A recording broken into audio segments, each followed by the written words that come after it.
What's about to be said here may make some people uncomfortable, but it may also set many others free. Not everyone who left the church lost their faith. Some simply got tired of pretending they were okay. The chosen ones usually feel this first, a strange emptiness, a quiet guilt, and the sense that something sacred was broken inside. What almost no one talks about is the deeper truth of this story. Sometimes leaving is the beginning of faith restoration, not the end of it. There is a powerful paradox here. While many believe that distancing themselves from the church means distancing themselves from God, the faith of the chosen often begins to breathe precisely outside of structures.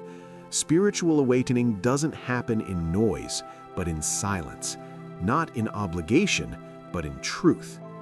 What if what you went through wasn't spiritual failure, but a process God used to mature your faith? If this message has already touched something inside you, comment below. Do you feel like your faith is being restored, or are you still in the desert? Leave a like so this video reaches someone who needs to hear it today, and subscribe to the channel so we can keep walking together through this process.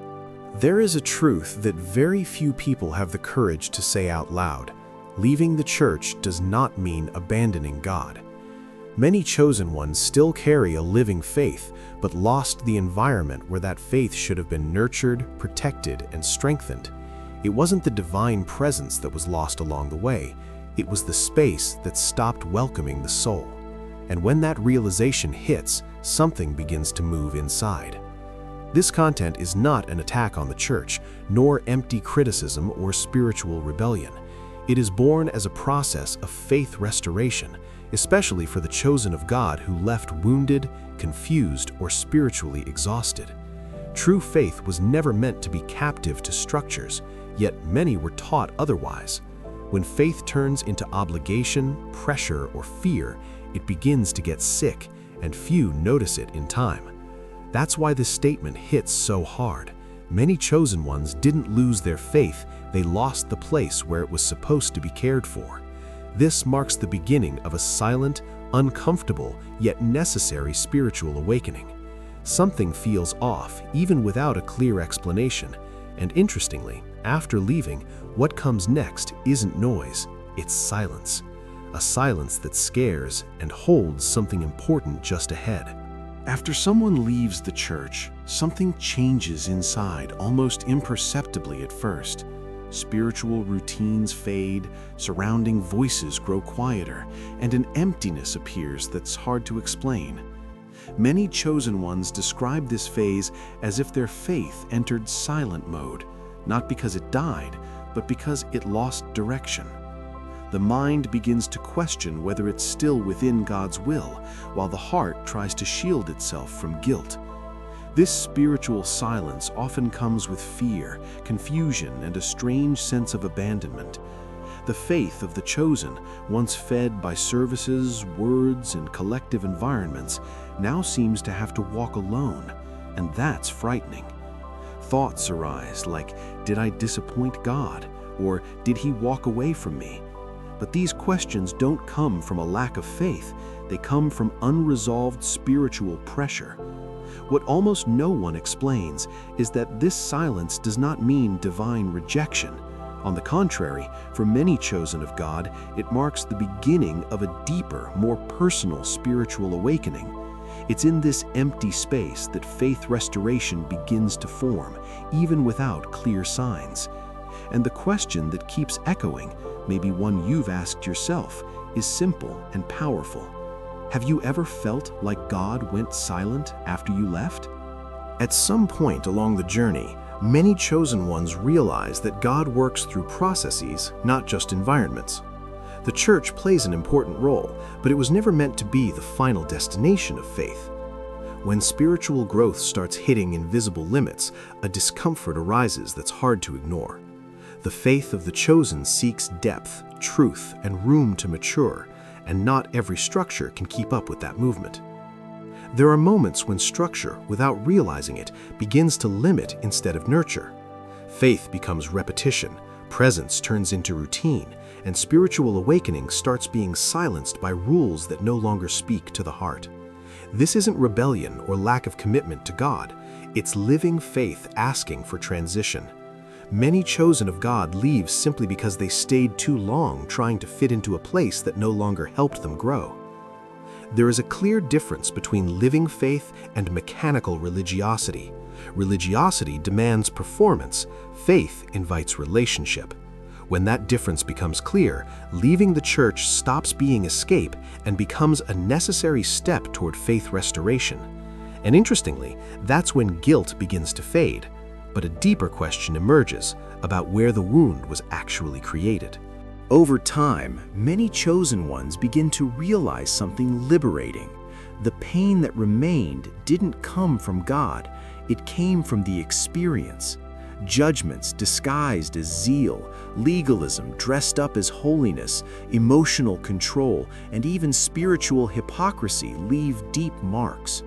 When the church fails to love, it often wounds precisely those whose faith is most sensitive and genuine. And when these wounds go unrecognized, they're often mistaken for divine distance. Stories repeat themselves, harsh words spoken in God's name, leaders demanding perfection while hiding their own flaws, environments where questioning becomes sin. All of this creates deep internal confusion. Spiritual awakening begins when one understands that rejecting the wound is not rejecting God.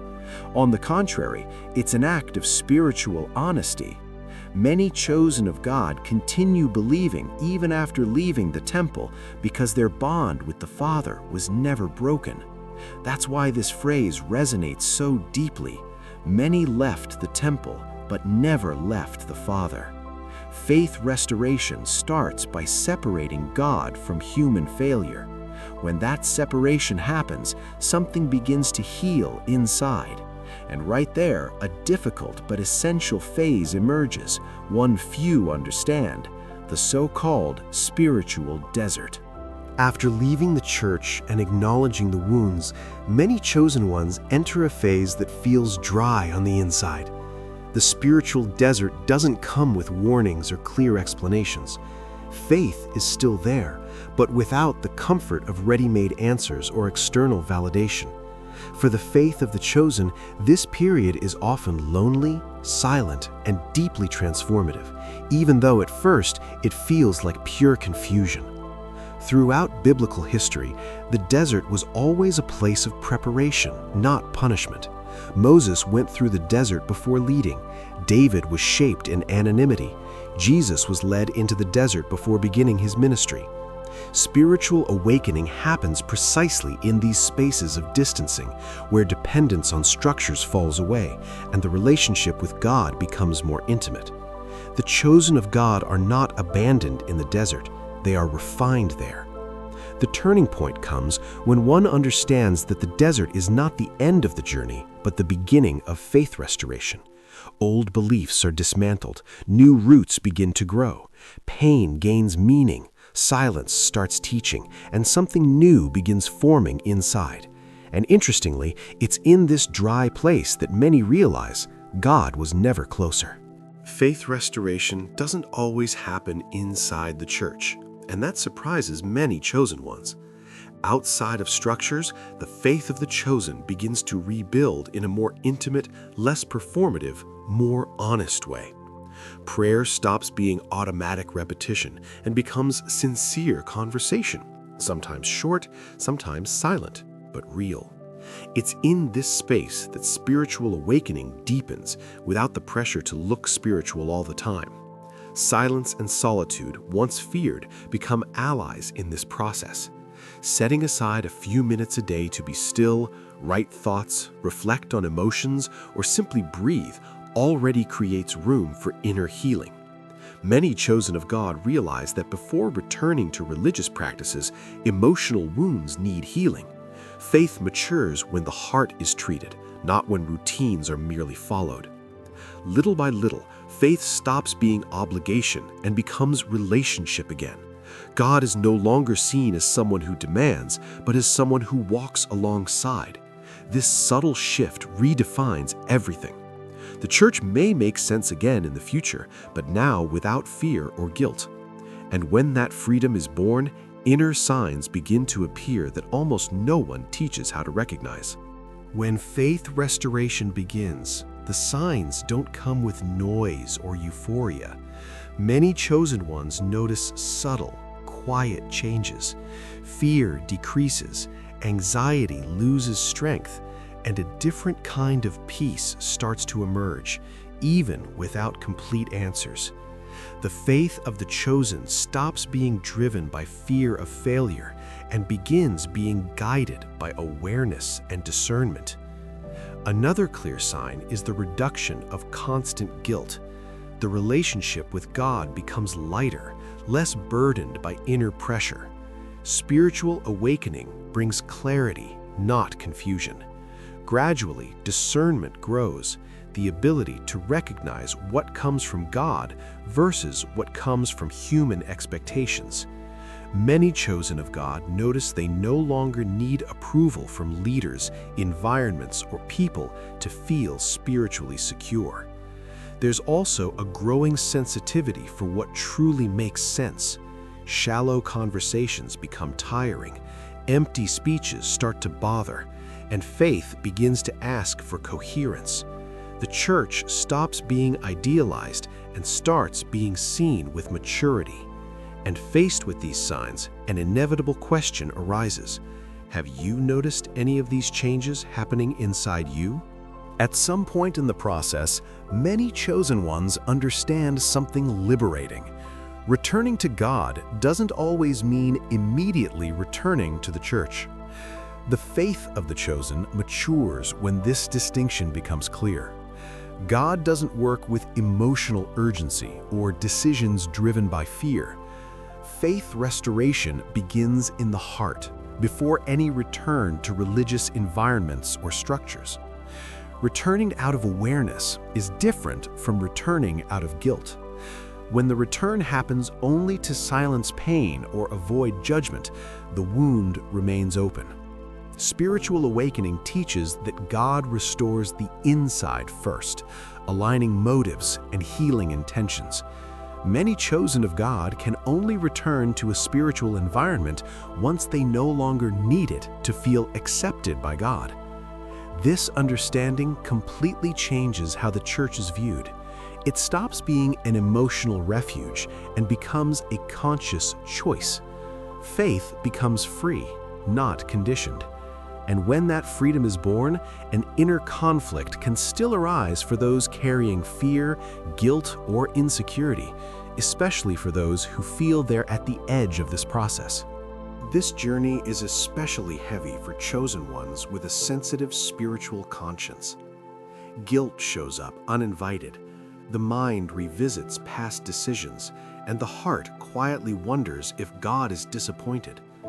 Many left the church but still pray softly, almost asking permission to keep believing. In these moments, the faith of the chosen doesn't disappear, it hides to protect itself. Some live with the fear of never feeling God's presence the way they once did. Spiritual awakening hurts because it dismantles old certainties before building new ones. For the chosen of God, this fear isn't a sign of distance, it's a sign of connection. Those who don't care don't suffer. Those who still care about God are the ones who remain connected, even in confusion. That's why this needs to be said clearly. If there's still concern, longing, or searching, God never left you. Faith restoration begins when this truth is accepted without resistance. The wound may still be open, the path may feel long, but something essential remains alive.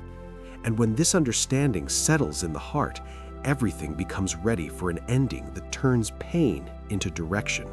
Making it this far is already a sign that something important is happening inside. Many chosen ones spent years believing they were broken, when in reality, they were being rebuilt. Leaving the church didn't destroy faith, it simply revealed what needed healing. The faith of the chosen didn't die, it matured, grew deeper roots, and no longer depends so much on external validation to exist. Faith restoration isn't a return to the past, but a step forward into something more conscious. Spiritual awakening teaches that God wastes neither pain, silence, nor desert. Every phase had a purpose, even when everything felt overwhelmingly confusing. The chosen of God are not abandoned in the process, they are shaped by it, even when they don't realize it. So here's the invitation straight to the heart. Do you feel like you're in a process of restoration, or still walking through the desert? Comment below. Your story might touch someone living this exact moment. Leave a like so this message reaches those who need it. Subscribe to the channel if this spoke to you, and share it with someone who left the church but never lost God. Now, the most important question isn't about the church, but about what you're going to do with everything that was awakened inside you. Faith restoration doesn't happen just by listening, but by applying. Maybe it's time to stop blaming yourself so much, quiet external voices, and listen more closely to what God has already been working within you. The chosen grow when they take responsibility for their own spiritual process, even when it's uncomfortable. Reflect honestly. What needs healing in you today? Which wounds are still being confused with lack of faith? Spiritual awakening begins when the faith of the chosen stops being automatic and becomes conscious. Small actions already make a difference, creating moments of silence, speaking to God without a script, caring for emotional health, choosing more wisely what you consume spiritually. Faith matures when it becomes daily practice, not just belief. So here's the challenge. Will you keep living in fear, or will you allow God to finish what He started in you? If this message spoke to you, subscribe to the channel and turn on notifications to keep learning about this path of healing, truth, and spiritual maturity. The chosen of God don't stop halfway, they go through it.